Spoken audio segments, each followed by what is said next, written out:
of dollars in new spending, helped by Jackie Rosen.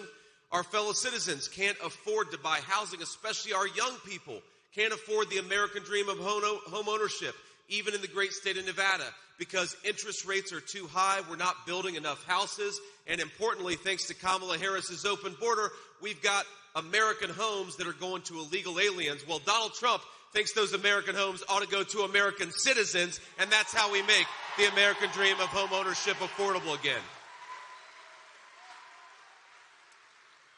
We've got our fellow citizens. I mean, I talk to people every single day who are struggling with addiction, who know somebody that's struggling with addiction, who lost somebody because their teenager went to a party and, did something that a lot of teenagers do, right? They succumb to peer pressure.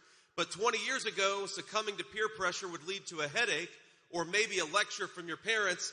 Now, thanks to that open border and the fentanyl brought in by those Mexican drug cartels, a lot of kids are making innocent teenage mistakes, and they're paying for it with their life. And I promise you that in 3 short days, we're going to make war on the Mexican drug cartels. No more of this poison, no more of this crap coming into our country.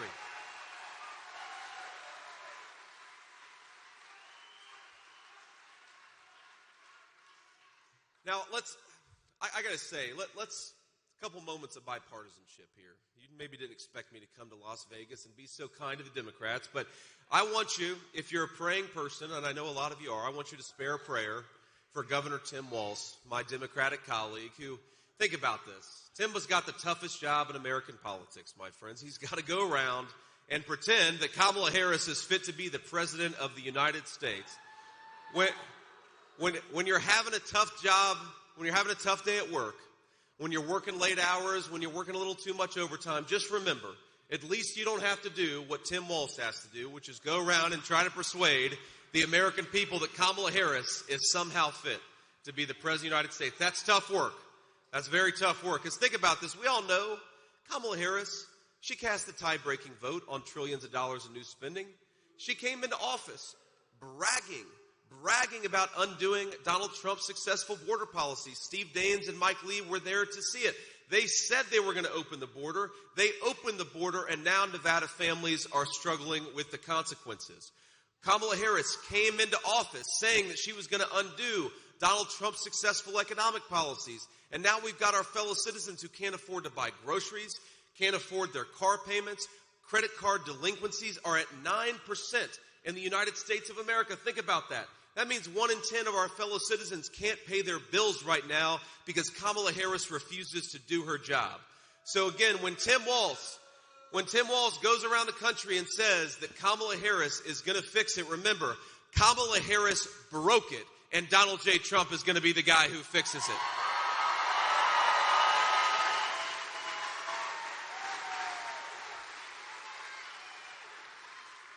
Kamala Harris has the audacity to stand up before the American people and say, on day one, we're going to make life more affordable. Or she'll say, on day one, we're going to get serious about border security. Kamala, day one was 1,400 days ago. What the hell have you been doing the whole time? Stop talking about doing your job and actually go and do it.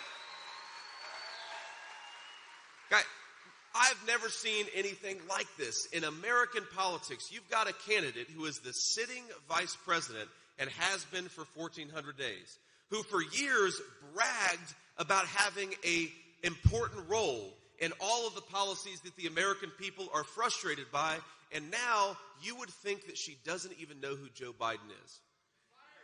Kamala Harris is the one person, she's the sitting vice president, and she acts like Joe Biden is nowhere to be seen. She doesn't want to talk to Joe Biden. She doesn't want anything to do with Joe Biden, even though she bragged about the Biden-Harris policies for 4 years. How can we possibly expect Kamala Harris to fix what she herself broke? How can we believe her slogans and her campaign plans when the actual record of Kamala Harris's governance is an economy where most Americans can't afford the basic necessities of life? And my running mate, he got famous in some ways by uttering this line, but I think that in 3 days, the American people, the people of Nevada, are going to say to Kamala Harris, you are fired. Go back to San Francisco where you belong. We don't need you in the Oval Office.